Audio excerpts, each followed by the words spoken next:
No hay nada que nos emberraque más a los colombianos que la corrupción de políticos y empresarios.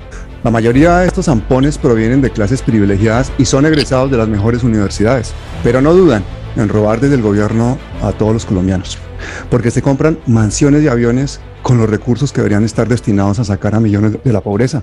Millones de colombianos que no han tenido las oportunidades que han tenido ellos. Y lo de esos corruptos pues es una codicia asesina, porque algunos no dudan en hacer alianzas con el paramilitarismo, con el narcotráfico y con el crimen organizado. Y se roban el dinero de la alimentación de los niños, se roban los recursos de la paz, se roban el dinero de las ayudas del campo, el de las telecomunicaciones, el de la salud. Le meten diente a todos los contratos del Estado. Se roban los ríos, se roban las tierras, se roban las pensiones, todo lo que se les pase por delante. Por eso hoy vamos a hablar de un caso que lo tiene todo, el de Carlos Matos, empresario costeño, de familia ganadera, instigador del paramilitarismo, privilegiado y que se hace aún más multimillonario. En Europa, Carlos Matos era amigo de reyes y de la nobleza europea, la élite colombiana de rodillas con él. También se rodeó de abogángsters. No dudó en corromper jueces, en sobornar a todo tipo de funcionarios y sobre todo en últimamente calumniar y perseguir a quienes lo investigan. Matos parecía el rey Midas, ¿no? Que todo lo que tocaba lo volvía oro. Pero un día tuvo una mala idea, que fue la de contratar como abogado un tal Néstor Humberto Martínez, que le impone además unas condiciones abusivas, casi de gota a gota. Y entonces Matos se niega a pagar. La mala suerte de Matos es que este zorro termina de fiscal general de la nación. Es entonces cuando empieza el verdadero viaje al infierno de Carlos Matos. Un viaje que hoy vamos a analizar, porque es un buen ejemplo del mayor cáncer que tiene el país, pero también de la lucha increíble de los valientes que le plantan cara. Gonzalo Guillén, bienvenido. Mucho gusto, Pablo, mil gracias por la invitación. Tenemos también con nosotros a don José Luis Mozo, abogado penalista, y a don Roberto Rodríguez, abogado también, pero que está intentando entrar. Bienvenido, José Luis. Bueno, ustedes muy buenos días, ¿cómo están? Bueno, pues muy bien, aquí felices, ahí creo que entró Roberto. ¿Qué tal estás? Bienvenido. Buenas, Pablo, ¿cómo vas? Muy bien, muchas gracias. Gonzalo, yo te pediría que a modo de introducción nos cuentes quién es Carlos Matos. Bueno, Carlos Matos es un criminal confeso. Hizo su fortuna pues a partir de todo tipo de crímenes y fue muy famoso porque tenía la marca Hyundai en Colombia, la exclusividad de la comercialización de esa marca en Colombia, y ese negocio se lo quitó un delincuente ecuatoriano más avispado que él, que murió hace poco, llamado Juan El Juri, que en Ecuador lo conocen también como el dueño del país. Matos está preso, en este momento está en una cárcel de Barranquilla que la tiene comprada completamente a su servicio. Usa teléfonos celulares todo el día, hace negocios de todo tipo alrededor del mundo con sus teléfonos. Y el INPEC, que es el instituto que maneja las cárceles y la dirección de la cárcel, engañan incluso al gobierno haciendo creer que le han quitado el dinero que tiene en la cárcel, los licores, las celulares, en fin. Este tipo, como tú lo dijiste bien, cae en desgracia fue porque robó a otro zampón, robó a Néstor Humberto Martínez Neira, a quien yo califico como el Pablo Escobar de la corrupción en Colombia. Y ese señor, que era su abogado y era el que le compraba a los jueces y le hacía toda clase de suciedades, llegó a fiscal general. Entonces, como Matos no le pagó, usó el cargo de fiscal para cobrarle los delitos que sí había cometido, pero en combinación con él, con Martínez Neira. Es un caso muy colombiano, digamos. La fiscalía se gasta una millonada en ir a España, agarrar a este tipo. Mandan a los fiscales sicarios que trabajan en este tipo de cosas, lo traen en un avión, en fin. Hay todo un escándalo porque Matos compró 2 jueces. En Colombia se compran jueces todos los días, en la mañana y en la tarde. Pero esto era gravísimo porque le caía encima a él su propio abogado, que ahora era el fiscal general de la nación. Matos tiene en su historial crímenes de lesa humanidad como por ejemplo una masacre, yo tengo toda la documentación, la tengo, una masacre que cometió en Codazzi, Cesar, en donde mandó a asesinar a 11 personas, porque él consideraba que esas 11 personas le iban a ocupar o le iban a quitar una parte de sus tierras. Sus fincas fundamentalmente están hechas a base de eso, de asesinar gente. Me siento el hombre más orgulloso de haber nacido en el Cesar. Me siento la persona más orgullosa de haber nacido en Codazzi. Asesinó a estas personas junto con sus hermanos Jorge Matos y otro que se llama Eduard Matos, que está preso por asesino, incluso también está preso por asesino este señor. Y Matos ha logrado, es decir, para la justicia colombiana es más grave que haya comprado a 2 jueces, que haya asesinado por lo menos a 11 personas y que haya armado grupos de asesinos que asolaron el norte del país, que trabajaban con este señor Mancuso, con el narcotraficante Jorge 40, etcétera. Todo eso está en la impunidad. Todos esos casos judiciales están embolatados, están congelados. Por ejemplo, la fiscal de este caso de los 11 homicidios de la masacre de Codazzi, cada vez que los testigos, o sea, los culpables, los asesinos materiales, declaran ante la justicia que quien les entregó las listas y dio el dinero y manejó y dirigió la masacre fue Carlos Matos Barrero, la fiscal abusivamente cambia por Carlos Matos Liñán y los declarantes se indignan, reclaman por el cambio y la fiscal sigue poniendo eso. En alguna declaración Eduard Matos dijo que a esa fiscal de Valledupar la habían sobornado y debido al soborno ella hacía eso. En la Nueva Prensa incluso la tutela, pusimos una tutela porque la fiscal no ha querido decir si se va a declarar impedida o no, en vista de que está señalada de corrupción en ese caso. Y no contestó, y luego pusimos una tutela. La tutela ya debió ser fallada, tampoco se falló. El poder de los asesinos y de los narcotraficantes, muchos de ellos socios y compinches de Carlos Matos, claro, en la costa norte de Colombia, es un poder extraordinariamente grande que está por encima de la justicia, está por encima de la ley, está por encima de cualquier organismo de control y es completamente bendecido y protegido por el Estado colombiano. Recordemos que Luis Carlos Ávila Teherán, que era miembro de las Autodefensas Unidas de Colombia, que trabajó a órdenes de Mancuso y de Carlos Castaño, confesó que Matos y su familia están vinculadas a las autodefensas y que incluso entrenaban en sus fincas. Esa masacre de Codazzi que mencionas, Gonzalo, fue el 26 de septiembre del 96. Una o 2 semanas antes se reunieron con Carlos Matos y su hermano Eduardo, ¿no? Quienes les entregaron un listado de supuestos colaboradores de las FARC. Los tipos no mataban directamente, pero ellos decían que todos eran los blancos.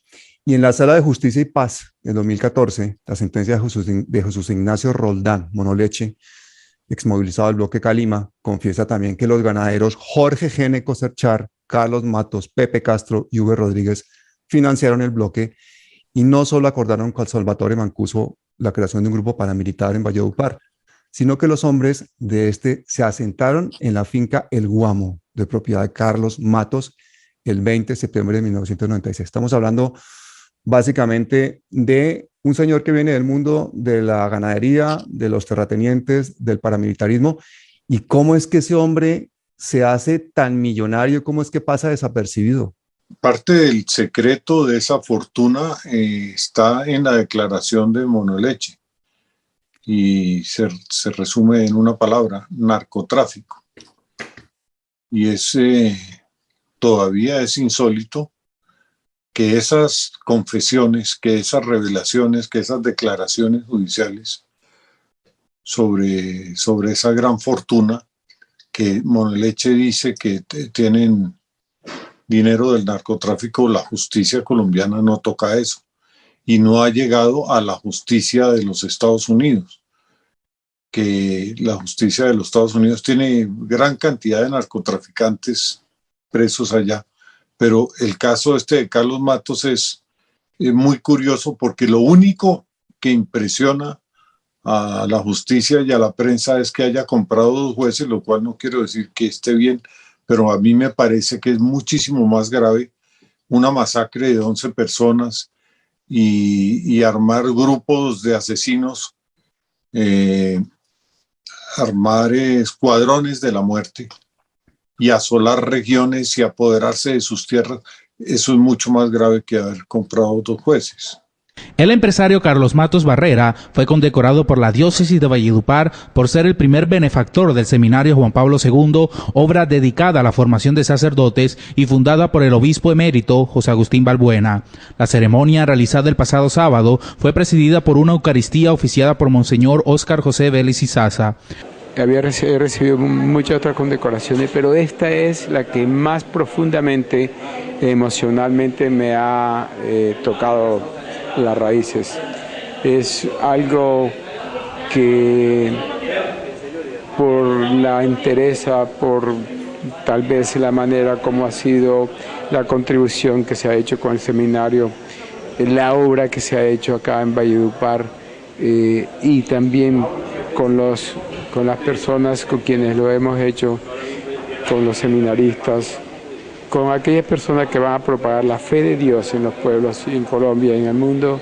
Yo creo que es de las obras más bonitas, dignas para hacer y que lo llena a uno de orgullo y lo llena a uno de satisfacción. Yo quisiera ponerles una grabación para que ustedes me cuenten qué es esto, porque esto es escalofriante, es un documento que ha revelado Gonzalo y que es realmente, bueno, óiganlo. Eduardo Matos aceptó la muerte de Garay, y cuando ese lo mata Carevieja y lo mata en ese proceso estoy condenado yo, está condenado el amiguito, también está condenado por eso. Yo fui el que lo maté. Guisao, y el que lo mate es Guisao Álvarez.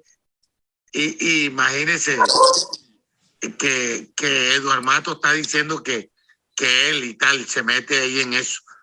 Ya, ellos dieron lista, pero quienes hicimos los trabajos fuimos nosotros. Así que publique eso, dígale que publique esa declaración, publique eso, que yo soy el testigo clave en esa cuestión y Guisao, o yo. ¿Qué está buscando Eduardo con eso? Eduardo está buscando sacar el limpio al hermano. Eso es lo que ellos buscan ahí, sacar el limpio al hermano. Pero nada, tienen que pagar esa masacre porque ellos fueron los que dieron los nombres.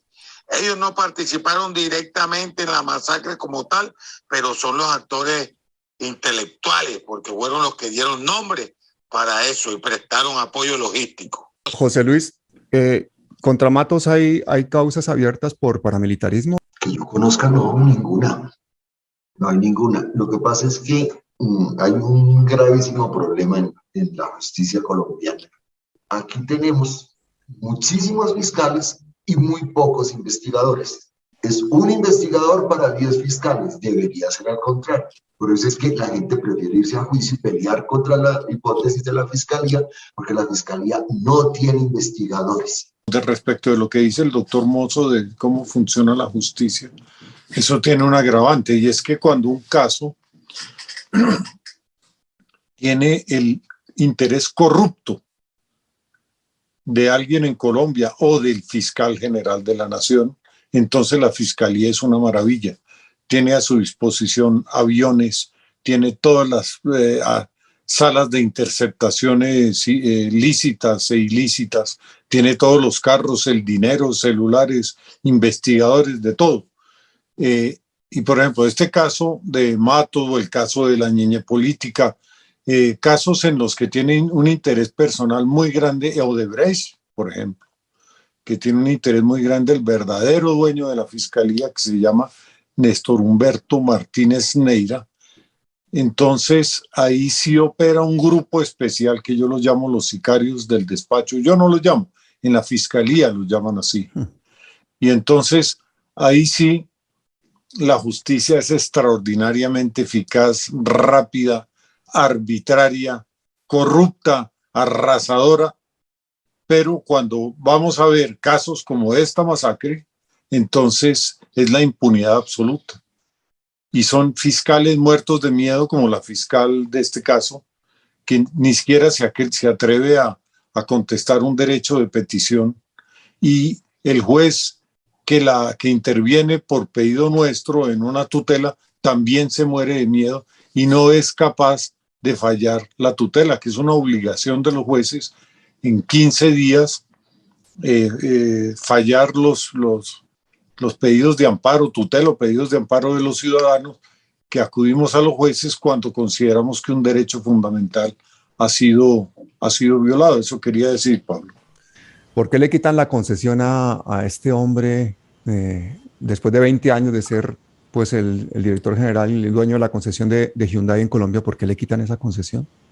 Bueno, yo entiendo que se la quitaron fue porque el delincuente ecuatoriano me ofreció mejores condiciones. Entiendo que ofreció comprar más carros, pagarlos de antemano, en fin.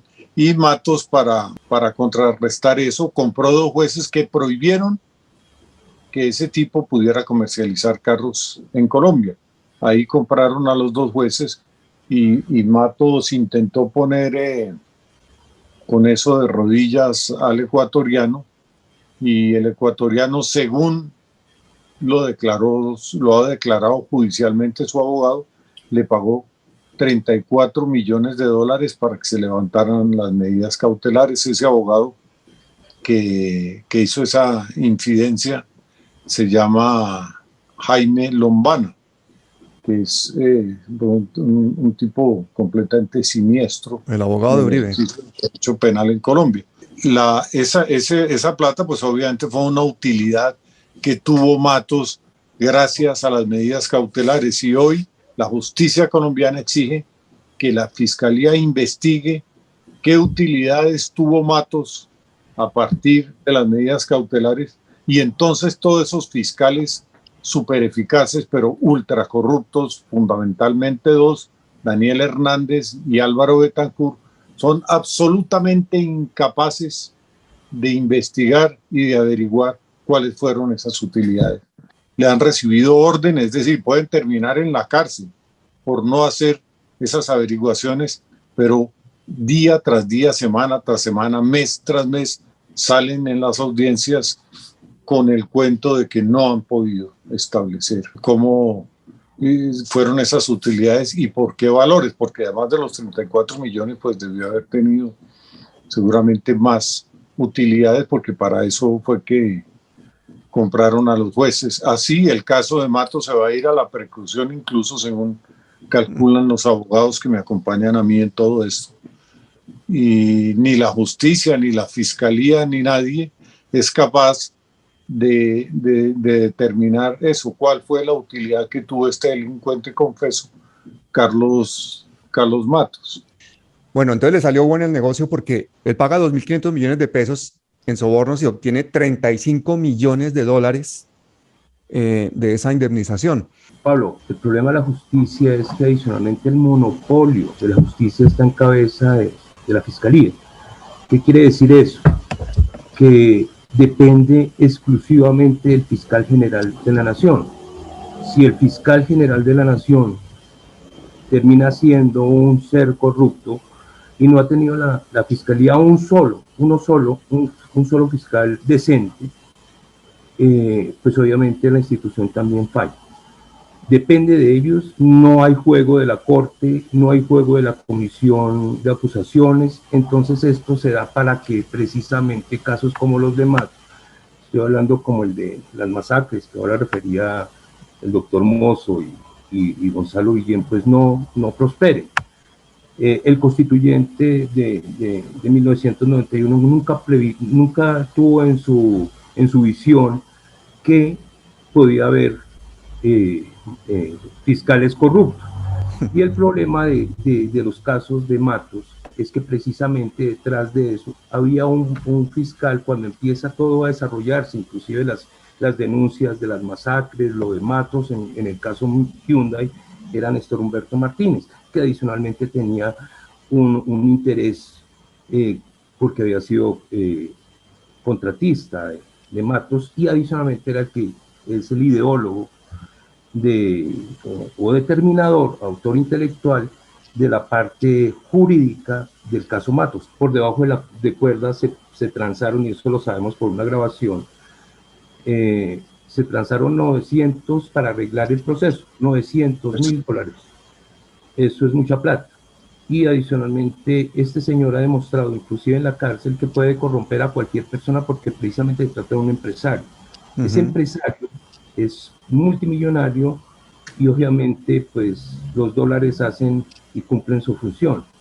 El señor Matos sigue delinquiendo desde la cárcel a tal punto que sigue haciendo sus negocios.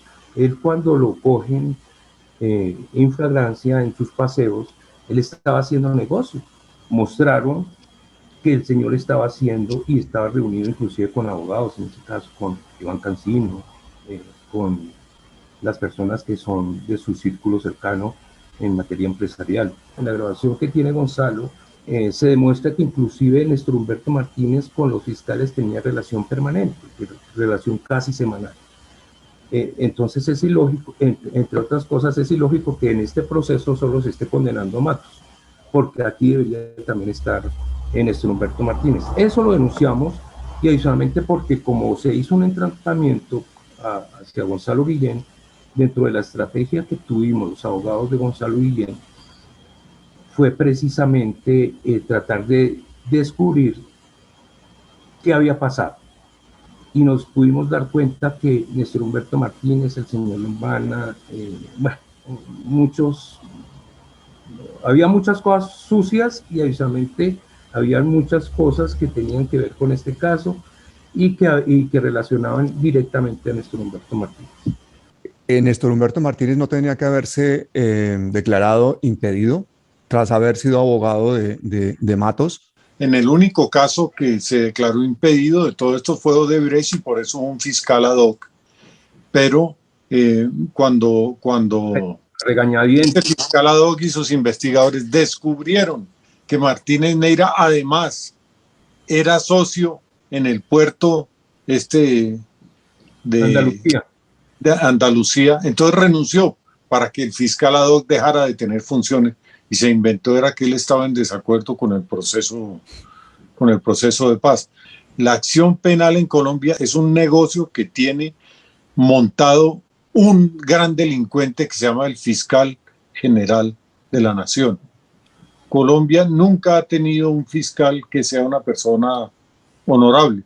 Siempre ha habido en la Fiscalía General de la Nación delincuentes manejando negocios de los más poderosos que acuden a él, y entonces así tergiversan todo, trampean, como en estos casos de los que hemos hablado, se pierden pruebas, se ignoran testimonios, se calla a las víctimas, etcétera. Eso pues no es justicia, eso es delincuencia, eso es mafia. José Luis, ¿cuál es el poder de la Fiscalía? Porque tiene el monopolio del poder de perseguir el delito. Eso hace que sea un monstruo. Al tener el monopolio y al decir a quién persigue y a quién no persigue, pues tiene un poder político inmenso, porque se utiliza sobre todo en provincia, lo he visto, donde para que alguien no surja o no pueda aspirar a algún cargo como gobernador o alcalde, inmediatamente le imponen un proceso penal, y eso hace que la persona no pueda lanzarse tranquilamente a su campaña política. En Bogotá se utiliza para presionar negocios, o para saber, o hacer cualquier negocio a sabiendas de que no va a ser perseguido. Si yo soy amigo del fiscal, pues yo hago, y el fiscal me colabora en mi lucha contra ese enemigo, yo lo termino acabándolo. ¿Por qué? Porque ese fiscal puede, y después puede decir, mire, yo me equivoqué, pague el Estado. Y son millones de millones de millones de pesos los que debe pagar el Estado como consecuencia de una mala acción de la Fiscalía. Y como esa plata sale es de nosotros, de los impuestos que pagamos, pues eso no tiene, los dolientes somos todos. ¿Ya? Gonzalo, pero volvamos al caso de Matos. Entonces, quien diseña la estrategia legal y la lidera para defender a Matos es Néstor Humberto Martínez, que tiene la mala suerte que lo nombran fiscal general cuando ellos ya estaban enemistados porque Matos se niega a pagarle la comisión a Néstor Humberto. ¿Ese es el principio del fin para Matos?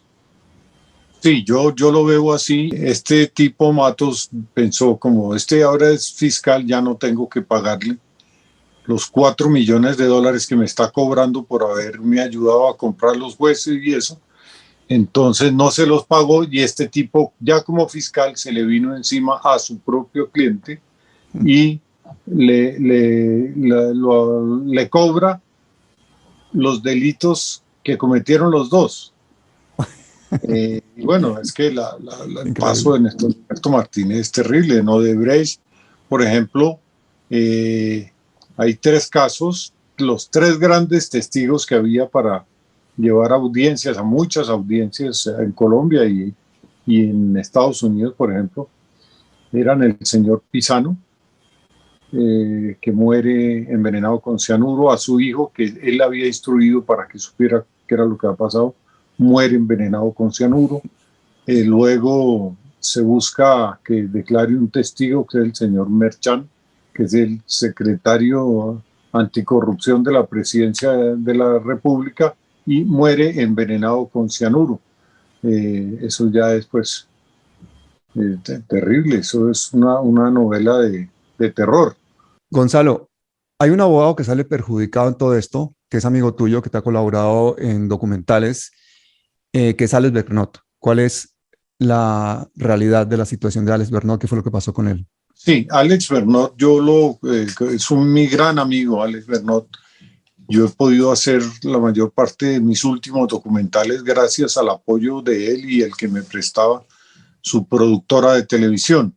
Entonces, yo supe que Alex, un banquero, le había pedido el favor de que estuviera más o menos como vigilante de que Matos no le robara una plata que le había prestado, y esa plata que le había prestado el banco era para pagar la caución que impuso el juez al que le compraron las medidas cautelares. En ese momento, pues Martínez Neira ya no era el abogado de Matos, y Alex se acercó, digamos, a ese caso. Y a él le pusieron una trampa que fue, lo llamaron a decirle que si él podía atender a un tipo que era hijo de su profesor de Derecho, en no sé qué área del Derecho en la Universidad Externado de Colombia, un tipo de apellido Durán. Es decir, un tipo Durán que estaba abandonado en la cárcel, La Modelo, en fin. Entonces Alex dijo que, bueno, sí, que iba a tratar de ayudarlo. Sé del caso porque Alex me dijo que si le podía dar el teléfono de un abogado penalista muy importante, muy conocido, que yo le había presentado a él cuando hicimos el documental sobre la farsa de la Operación Jaque. Este abogado fue uno de los principales abogados que negociaron eso que se ha hecho, tratar de mentir, que se ha mentido diciendo que fue una operación de inteligencia. Él es Carlos Toro, se llama el abogado. Yo le di a Alex, yo ya se lo había presentado, le di el teléfono del doctor Toro, él lo llamó y fue con el doctor Toro a la cárcel La Modelo. Allá la idea era que Alex le presentaba al abogado a este señor para pues que lo representara, lo defendiera, que porque estaba en la cárcel abandonado injustamente. Yo no recuerdo realmente qué era lo que pretendía. Alex, llegaron a esa cárcel y Alex, que entró primero a hablar con este tipo, Durán, y luego salió y le dijo al doctor Toro, lo sé porque yo después les pregunté a los dos cómo les fue, entonces Alex salió y le dijo no, que está muy deprimido, que no quiere hablar y nada. Entonces doctor Toro ni siquiera entró, ni lo conoció, ni habló con él, ni nada, y se fueron. Después dijeron que Alex había entrado a esa cárcel a ofrecerle $20 millones al señor Durán para que cambiara una versión. Entonces, en el juicio le preguntan a Durán que qué prueba tiene de que le ofreció $20 millones, y dice que Alex en un papel le escribió y le dijo que le ofrecía eso. Le piden que muestre el papel y dice que él no tiene ningún papel, que Alex se llevó el papel. Entonces piden cámaras de estas que hay en las cárceles y resulta que no hay cámaras, no hay nada. Lo único que hay es un delincuente al que le dijeron que hablara contra Alex y Alex lo meten 2 años a la cárcel y el delincuente sale libre a cambio de esa porquería. Algo absolutamente infame y miserable. Y la fiscalía tiene el poder de amenazar juez que no le colabora cuando pide que arresten a alguien. Entonces a ese juez le hacen la vida imposible, lo judicializan también, lo hacen perder el cargo o termina en la cárcel. Entonces el caso de Alex es ese, que Alex de buena persona se va a ver si puede ayudar a un tipo y le hacen este montaje. Pero además lo meten a la cárcel, Gonzalo, 3 días después de que tú publicas cómo el fiscal general Martínez Neira ocultaba de las autoridades colombianas bienes y fondos en España, ¿no? Eso fue una clara retaliación. Y eso lo ocultaba, esos bienes en España lo ocultaba a través de una empresa fantasma panameña llamada Admanda Advisor. Admanda Advisor. Sí, cuéntenme ese entramado panameño de Admanda Advisor, por favor. Bueno, eso sí es una investigación mía. En Madrid me dice a mí un amigo tomando café, me dijo, vea, en ese edificio ahí tiene una mansión el fiscal colombiano. Entonces, pues claro, me llamó la atención. Yo me acerqué al edificio y le pregunté al conserje, dije, señor, hágame un favor, quiero mandarle una invitación al señor Martínez Neira, ¿cuál es el piso de él? Entonces me dijo, piso 4, creo que es algo así. Aproveché la reunión para hablar con un gran penalista español, amigo mío, tipo muy, muy importante, no voy a dar el nombre.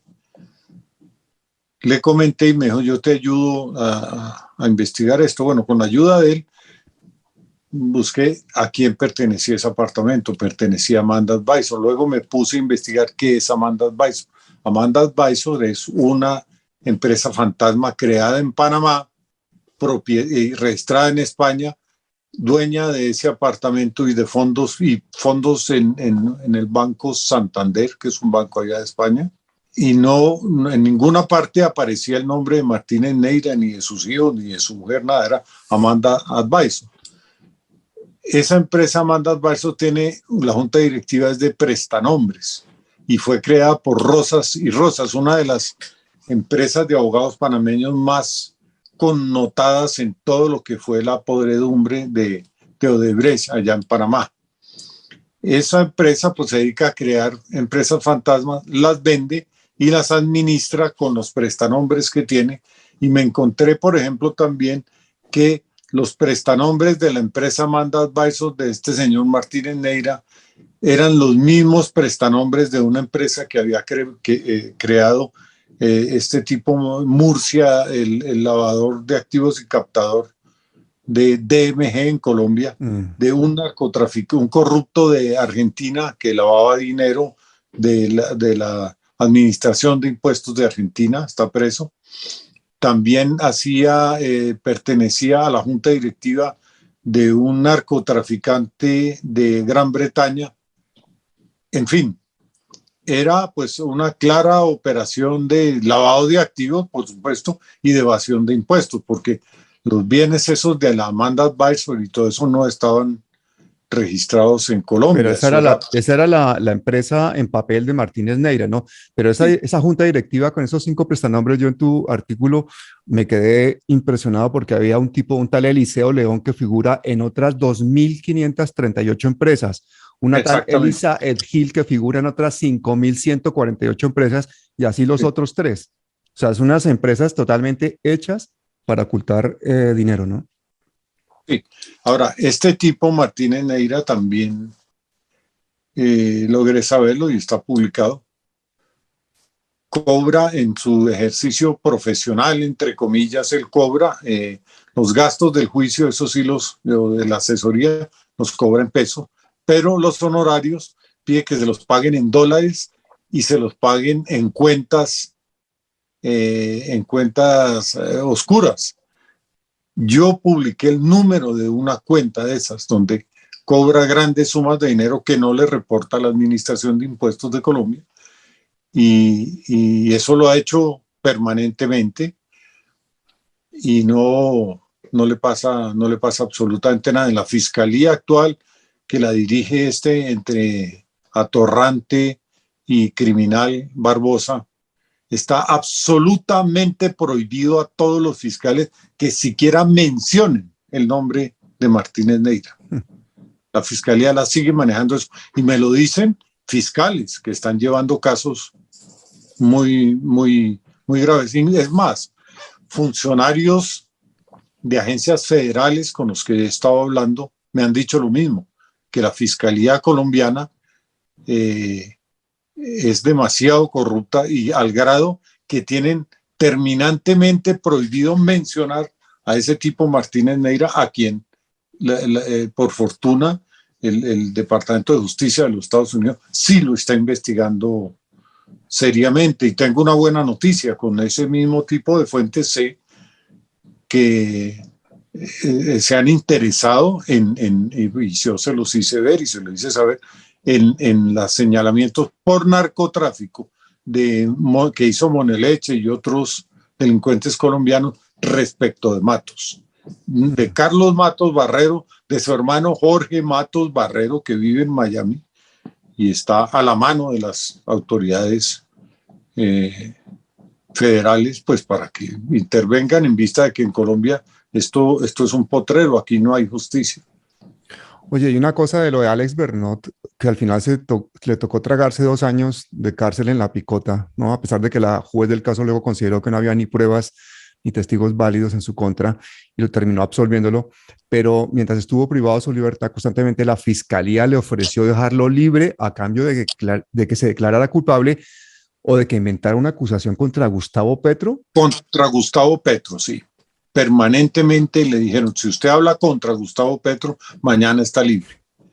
Y él pues no tenía absolutamente nada que decir contra Petro. Ahora es de público conocimiento el odio y la campaña de persecución sucia de Martínez Neira y de la Fiscalía contra Petro. Ahora la han parado pues porque Petro no la han parado, la han aminorado, digamos, creo, porque Petro es el presidente de la República.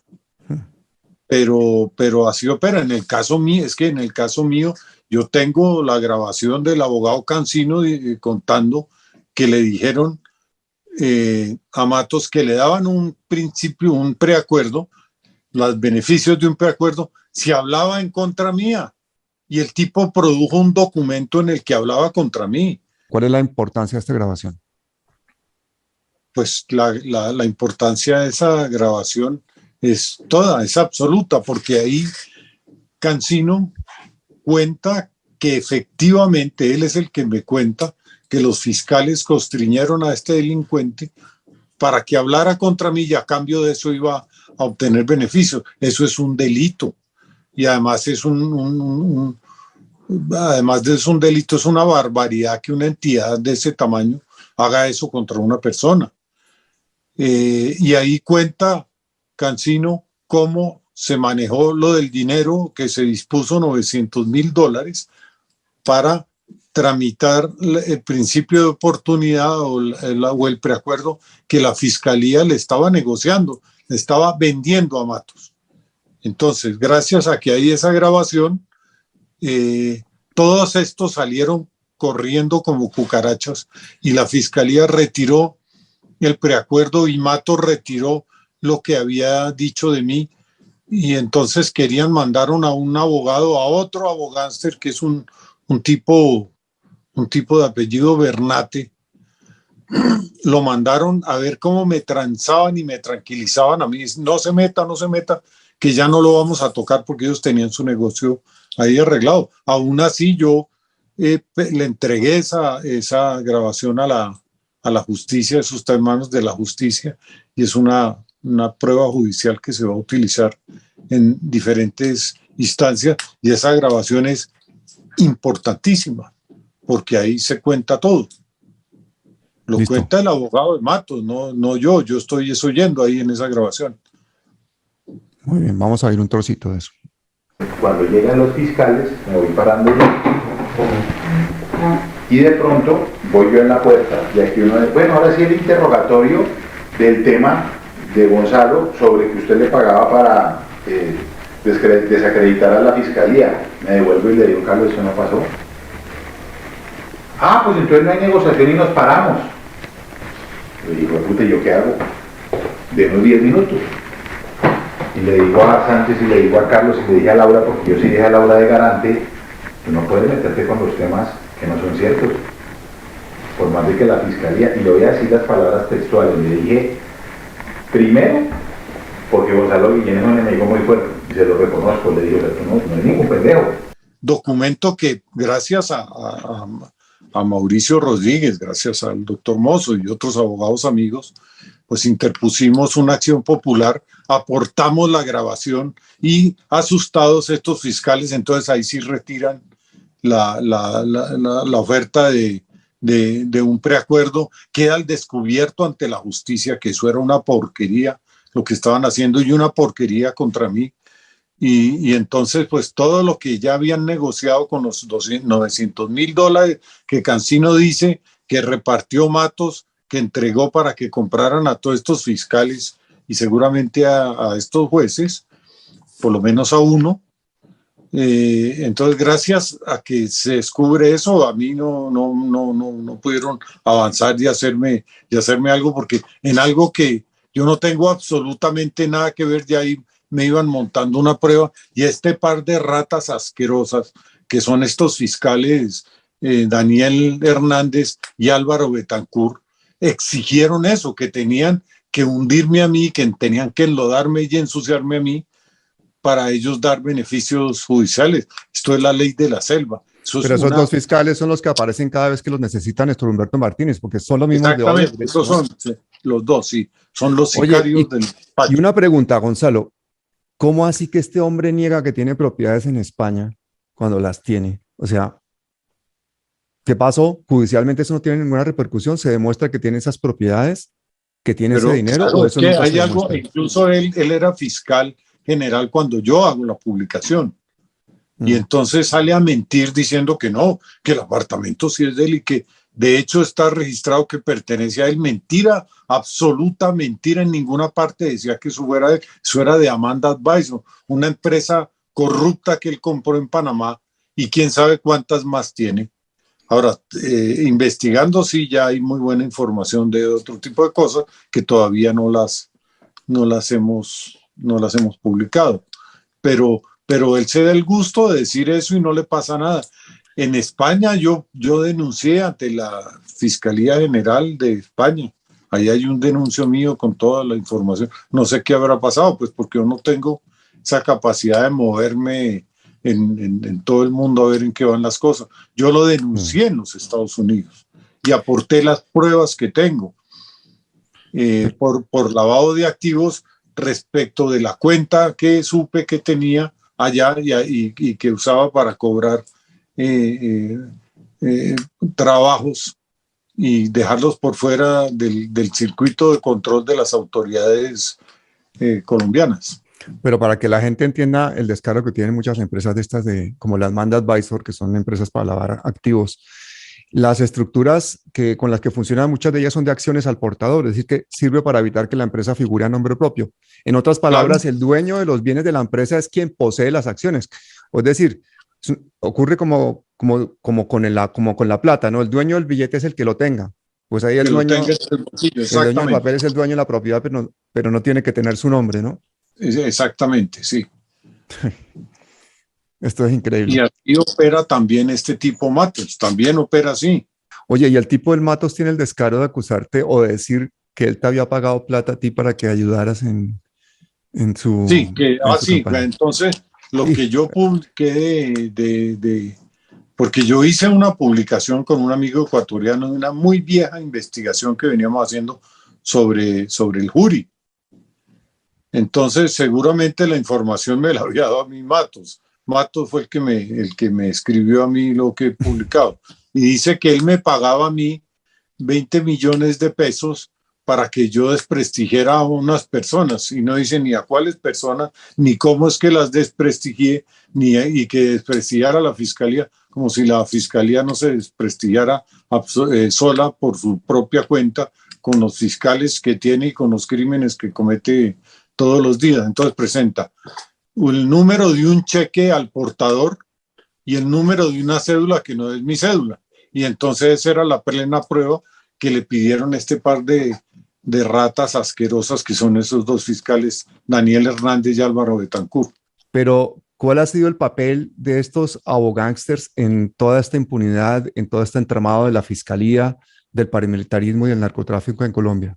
Pues bueno, yo no estoy dejando hablar a los demás, pero es una especie, es como un club selecto de delincuentes de cuello blanco que manipulan y corrompen a la justicia completamente corrompida. En cualquier caso grande uno entra a ver y está metido uno de esos. Se pone uno a ver, por ejemplo, lo de centros poblados, la plata que se robaron de los niños en el Ministerio de Comunicaciones. ¿Quién es el abogado de la ladrona? Este tipo, Jaime Lombana, ¿no? Que a pesar de que es un abogado mediocre y es un alcohólico consuetudinario, el éxito que exhibe o que puede tener es su capacidad corruptora y sus contactos con todos estos sinvergüenzas de la fiscalía. Y así muchos, pues Martínez Neira es, digamos, el astro mayor de toda esta gente. Hay que ver, por ejemplo, todo lo que ha hecho este tipo, el que canta, el lobo ese, ¿cómo se llama? Un tipo que canta, que tiene un avión que nadie sabe de dónde lo sacó.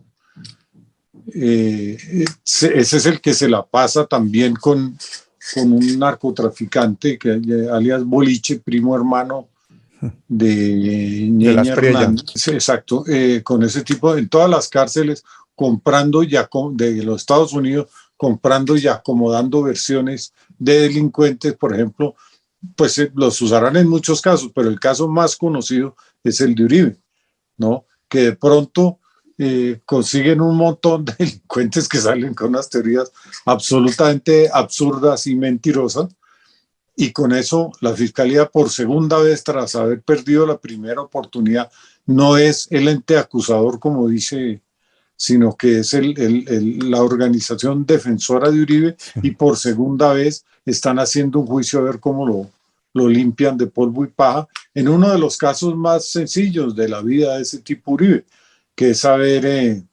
constreñido y haber tratado de cambiar la versión de un testigo.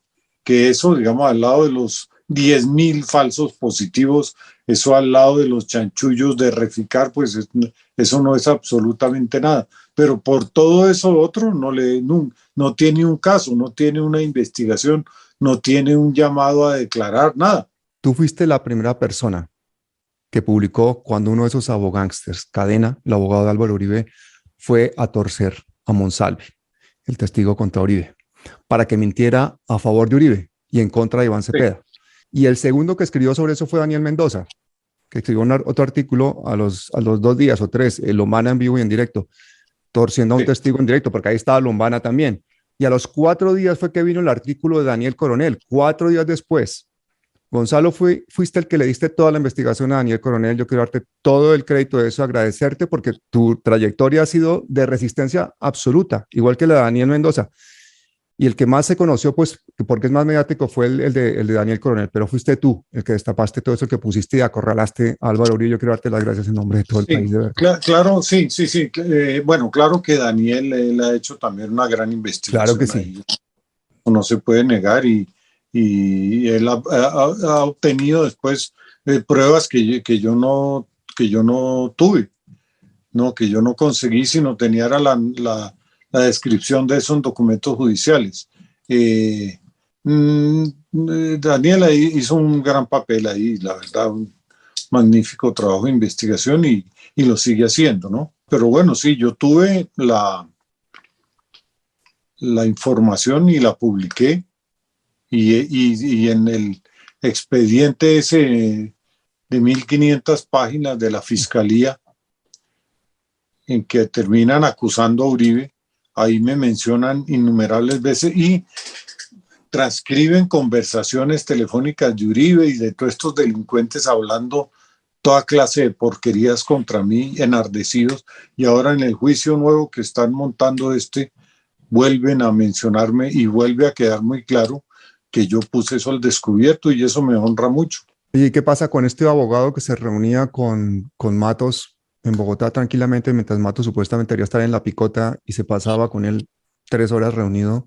¿Ese es otro abogánster también o quién es él? Cancino. Cancino. Sí, Cancino creo que sigue siendo abogado de él.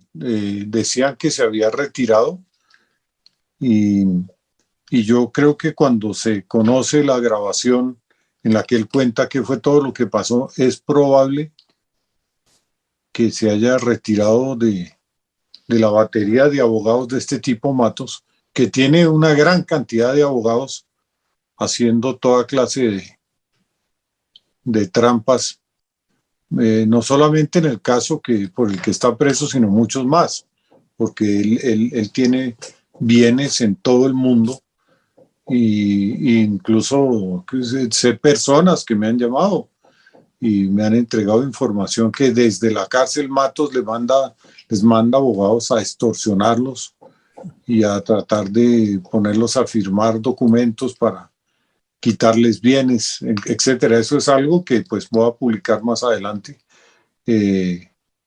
Y tengo pues la información, tengo testimonios, tengo videos, tengo grabaciones y bueno, voy a ir publicando eso poco a poco.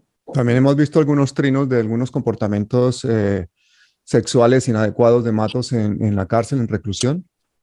¿De eso hay pruebas? ¿Se ha publicado algo de eso? Sí, claro, yo las he publicado, he publicado las pruebas que me han entregado y he publicado las denuncias que han elevado ante la justicia.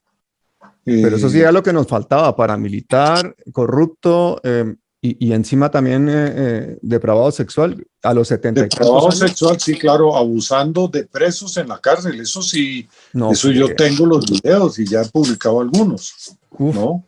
Y además tengo informaciones que todavía no he publicado sobre abusos con menores de edad en Cartagena y en España. Eso lo voy a publicar en su momento también. ¿Cuál es el futuro inmediato o el futuro a mediano plazo de toda esta gente en el gobierno de Petro y ante todos estos cambios que estamos viendo en la justicia y en todas las ramas del poder? Bueno, el futuro, lo que se avecina es una prescripción de la acción penal. En marzo ya ha transcurrido el tiempo máximo que tenía la justicia para darle un fin al proceso. Entonces se avecina que ya en marzo pues prescribiría y no habría nada ya no habría nada que hacer. ¿Sale de la cárcel? Sale de la cárcel, se terminan los procesos y no hay absolutamente nada que hacer. Pues todo el esfuerzo que se hizo para la extradición de él, el esfuerzo que han hecho los jueces, en fin, ya pues ellos al fenómeno de la prescripción no hay nada que hacer. Pero prescripción de unos delitos, pero me imagino que otros seguirán, ¿no, Roberto? Porque, por ejemplo, todas esas implicaciones tan graves en las masacres de Codazzi, de paramilitarismo, esto de abusos sexuales, todas estas cosas no son causas nuevas que se le abren a Matos.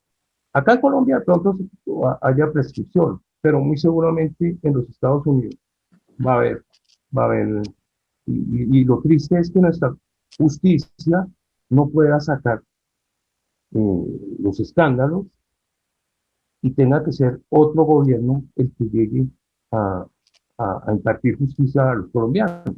Muy triste. Triste, y yo quisiera preguntarte, Gonzalo, ¿cuál es tu sentimiento ahora mismo frente a este gobierno de Petro, con todos estos fantasmas rondando por ahí, como Néstor Humberto Martínez, cuando tenemos la fiscalía secuestrada 1 año y medio más prácticamente en manos de Barbosa, cuando tenemos ante nosotros este panorama de una prensa en manos de estos poderes increíbles que está empeñada en ponerle palos a la rueda del nuevo gobierno? La situación pues es muy, muy, muy oscura y muy grave, porque si Petro no puede manejar la fiscalía porque es otro poder, no puede manejar la Corte Suprema porque es otro poder, etcétera. La Procuraduría, que es una alcantarilla en este momento. Pero si no encuentra la manera de hacerle frente rápido a todo eso, Petro ni siquiera va a terminar su periodo. Se lo van a comer vivo. Porque Colombia, cuando él llega a la presidencia, Colombia está absolutamente dominada y manejada por la delincuencia que llaman en algunas partes y algunas veces de cuello blanco, del crimen.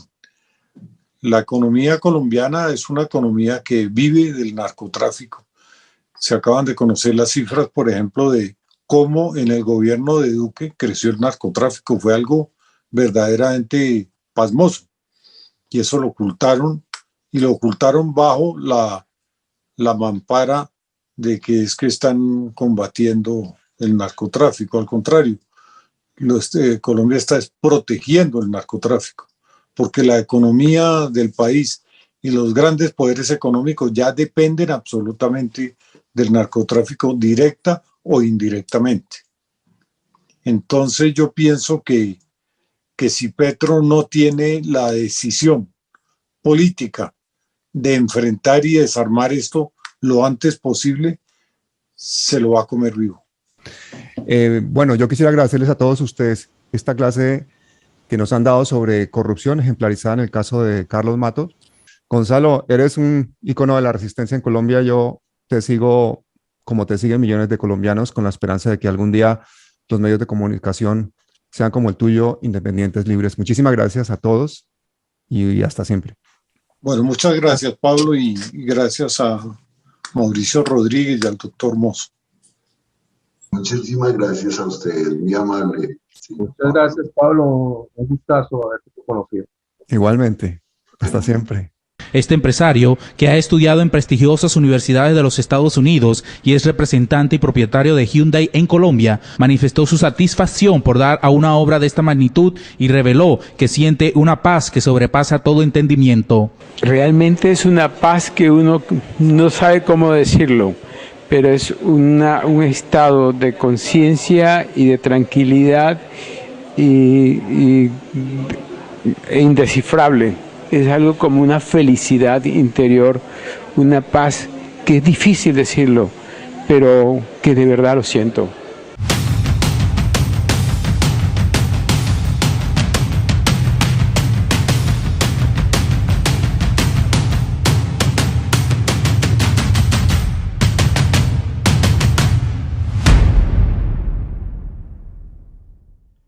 La palabra que voy a compartirles a continuación constituye el marco perfecto para el programa periodístico de denuncia que acabamos de ver. Pero no solamente es el marco perfecto, sino que también constituye el prólogo y el epílogo perfecto para todo aquello que denunciaron los periodistas investigadores que hicieron este programa. Dice en la palabra de Dios, Miqueas capítulo 7 versículos 2 al 4. Ya no hay en este mundo gente buena y que ame a Dios. Unos a otros se hacen daño. Solo esperan el momento de matarse unos a otros.